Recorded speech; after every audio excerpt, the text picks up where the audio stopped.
ये पहली बार हो रहा है। हमने बताया उन लोगों को, जेएसएससी को क्वेश्चन आउट हो गया, क्वेश्चन ये चीज हो गया, और ये बताने गए तो छात्रों पर वो लोग वो कर देता है एफआईआर। अरे एफआईआर का डरा रहे हो हमको, अपने जो ईडी पढ़ रहा था, अभी सबका नकलोली निकलेगा।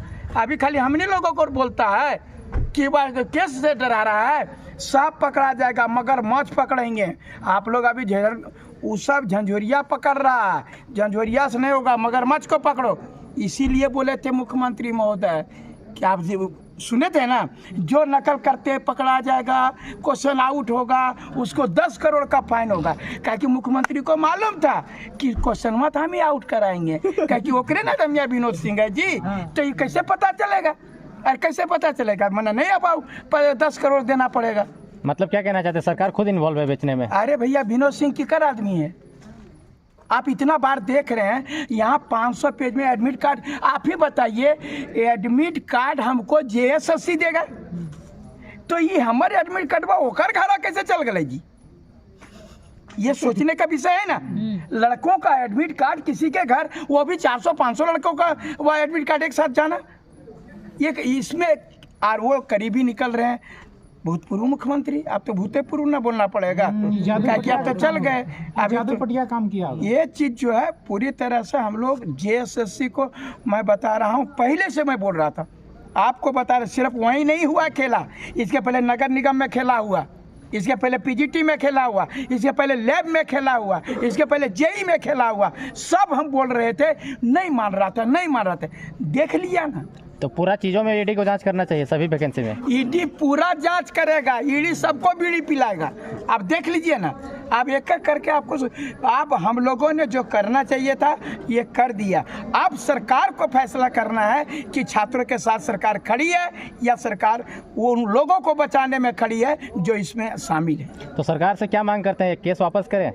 सरकार को तो अरे फर्जी केस है जी, है वहाँ पर जानते हैं जो नहीं भी था ओकरों पर केस कर दिया। और हमने क्या, आपको लगता है कि मनोज यादव पत्थर चलाएगा? मनोज यादव क्या आप लोग को उपद्रवी दिख रहा है? मैं भी जेपीएससी का इंटरव्यू दिया हूँ, मैं भी अधिकारी होता तो क्या मैं पत्थर चलाने वाला दिख रहा? अरे हम लोग कलम चलाने वाले हैं, पत्थर चलाने वाले नहीं हैं। भले वो लोग लाठी हम लोगों पर चलाया, लेकिन ये सब सारा ये लोग खेल खिलाया कर रहा, देख लीजिएगा परिणाम। अच्छा, कास्ट लोगों को टारगेट करके दिया गया, जो जेबीकेएस से जुड़े होने का केस किया गया है, बाकी जितने कोचिंग के इंस्टीट्यूट के टीचर हैं वो लोग पे नहीं किया गया है। आप देखिए केस करे वाला कैसन था, आदमी बेईमान था कि शैतान था, ओकरा से तो हम नहीं कहेंगे। ये लोग बेईमान आदमी है, आपको बता देते हैं, ये लोग बेईमान आदमी है, ये लोग टारगेट करना चाहता। तो मनोज यादव तो पहले जेल चल गया, तो जेल जितना हम सीधा बोलते हैं, जिसको जेल से डर लगता है वो राजनीति नहीं करे। और टीचर लोग को भी कहते हैं, सम्मान करते हैं, आप पढ़ाने का काम करते हैं, पढ़ाइए महाराज ने।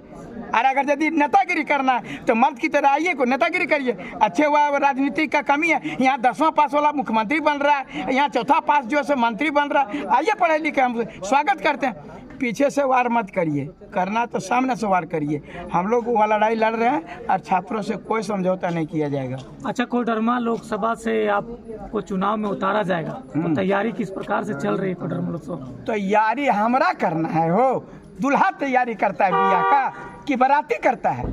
यहाँ पर जो है पूरे कोडरमा वासी पूरे तन मन से जितना लोग है वो बोला बाप रे बाप, बड़ी अनुकंपा पर देख लियो रे बाप।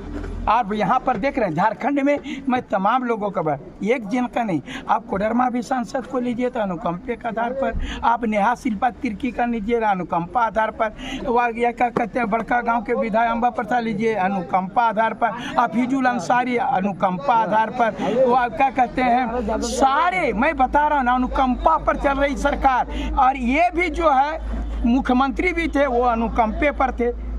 आपको कितना नाम बताएं, हफीजुल अंसारी का नाम बताएंगे, और जो आपके बैरमो से जो विधायक हैं वो भी अनुकंपे पर, यहाँ अनुकंपा पर नौकरी चल रहा है, इसलिए हम लोगों को रुकिए ना। जगह नहीं दिया जा रहा है। मनोज यादव जी, एक बड़ा सवाल ये है कि टाइगर जयराम जी अपनी सभाओं में कह रहे हैं कि हमारे जो विधायक बनेंगे या सांसद बनेंगे वो 25% रख के सारा डोनेट कर देंगे। हाँ। और जिस तरह से मेन जो विधायक का सैलरी होता है या कमाई होता है वो सैलरी नहीं होता है, कमीशन होता है। तो आप लोग पेमेंट बोल रहे हैं, तो कमीशन का भी बंटवारा करेंगे? अरे भैया देखिए, सबसे पहले आप कमीशन, आप पहले हमारा जो है जो चीज होबे नहीं किया है आप हमारा पहले कमीशन खोर बना दे रहे हैं।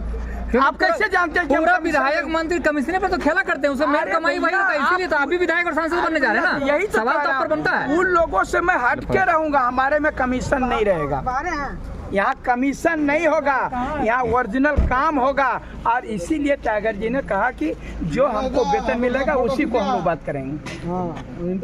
जब मनोज यादव जी आज सारठ विधानसभा में प्रोग्राम कर रहे थे और इनके जो विपक्षी थे यहाँ के रणधीर सिंह जी, वो कहीं ना कहीं टारगेट कर रहे थे और प्रोग्राम को सक्सेस नहीं होने देना चाह रहे थे। देखिए, एक बात बता रहे हैं कि इतने हम एक को कहेंगे, चलती जहाज को, समंदर में जहाज को दिशा को रोक दे उसे तूफान कहते हैं, और जो सत्ता को उलट पलट कर दे उसे नौजवान कहते हैं। ये नौजवान कभी बदलने वाला नहीं है, और हर हाल में जो है नौजवान को ये बदल नहीं पाएंगे या उनको लोभ से नहीं फंसा पाएंगे। झारखंडी जाग चुके हैं, हर हाल में उनको।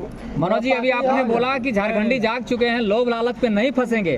आज बहुत बड़ा इसका उदाहरण है। एक तरफ टाइगर जयराम जी का जनसभा है, वहीं दूसरी ओर सारठ के विधायक 500 रुपये में 3-4 हजार लोगों को बुलाकर सरस्वती पूजा के नाम के चंदा पर दे रहे हैं। तो जिस तरह से बोल रहे हैं कि झारखंड के जुआ जागे हैं, पर 500 रुपये हम अभी भी तो चल जाते हैं। हमको मैं बता दे रहा हूं आप लोगों को, आप देखे होंगे ना जी, 500 लेने वाला ज्यादा भीड़ था कि हमारे प्रोग्राम में ज्यादा भीड़ था, है?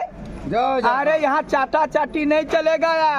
आप लोग जान गया, स्वाभिमान जी, स्वाभिमान जाग गया है, और किसी भी हाल में अपना स्वाभिमान झारखंडी बेचने का काम नहीं करेगा, 150 में बिकने का काम नहीं करेगा, मुर्गा दारू में नहीं बिकेगा। अच्छा, चुनाव सामने जब आएगी, जब आप वोट मांगने जाएंगे जनता पे, तो किन मुद्दों को लेकर वोट मांगने जाएंगे? अरे बाबा, हमारा जगह मुद्दा है जी। ये लोग सामने वाला हमारा जितने विपक्षी हैं मुर्दा है, इसलिए मेरे पास में मुद्दा ही मुद्दा है। न 1932 का खत्यान, 47 की नीति, स्थानीय नीति, नियोजन नीति, तमाम नीतियां जो है हमारे पास में है, तो फिर आपको मुद्दे की कमी है। अच्छा, जेबी केसेस के लोगों को हमेशा टारगेट किया जा रहा है क्या? क्योंकि अंगद नायक को कहा जा रहा है कि इसके मौत के पीछे षड्यंत्र है। बेबी महतो भी कह रहे हैं कि हमें धमकी दिया जा रहा है। मनोज यादव को भी खतरा है, चाहिए इसके संगठन के लोगों को भी खतरा है क्या? अरे जब मेरा कद ऊंचा हो रहा है तो दूसरा का को लगेगा ना, दर्द तो होगा ही। अब वो लोग 5-5 साल बांटा था, कांग्रेस वो जेएमएम में 5 साल, और उधर आजसू और बीजेपी 1 साल। अब जो हम लोग तीसरा घुसे ना तो दर्द होने लगा, तब हम लोगों पर वह टारगेट करेगा। अरे टारगेट करने से बता रहे हैं, एक मनोज यादव मरेगा ना, 1000 मनोज यादव पैदा होगा। मैं आपको विश्वास दिलाता हूँ, यहाँ के मिट्टी में, जो झारखंड की मिट्टी है वो आंदोलनकारी वाली मिट्टी है, लड़ाकू मिट्टी है। ये कभी वीरांगनाओं का और वीरों की धरती है, इसलिए यहाँ पर डरने की कोई बात नहीं। मनोज यादव जी, आप हर एक सभाओं में बोलते हैं, बहुत बार हम आपका बयान सुने हैं कि हम झारखंड का लालू हैं, और लालू चारा घोटाला करके बड़ा बड़ा घोटाला कर लिया। हमने कब देखिए, फिर आप लोग वह दिन खोजने घूरते हैं कि कने से एकरा गिरैले घुरे, गिरा दे। आपके बयान में बहुत बार बोले हैं कि हम झारखंड का लालू। अरे ये नहीं बोले हैं, आप लोग गलत अर्थ लगा लेते हैं कि बोला गया कि झारखंड के लालू मैंने बातचीत का लाल, घोटाला का लाल। आप लोग उल्टा पुल्टा समझते हैं। अब मैंने आप बताए कि अरे हम बिरसा मुंडा, तो मैंने हम बिरसा मुंडा तीर्थनुष चलाने लगे। उनके आदर्शों को जो है, जो अच्छा चीज था, जो गरीब गुरबा का बात करते थे, हम गरीब गुरबा का अपने शोषण के विरुद्ध बात कर रहे हैं। अब जो कर दिया उसके बारे में आप लोग जो है उसको उल्टा पुल्टा। चलिए, बहुत बहुत धन्यवाद। धन्यवाद।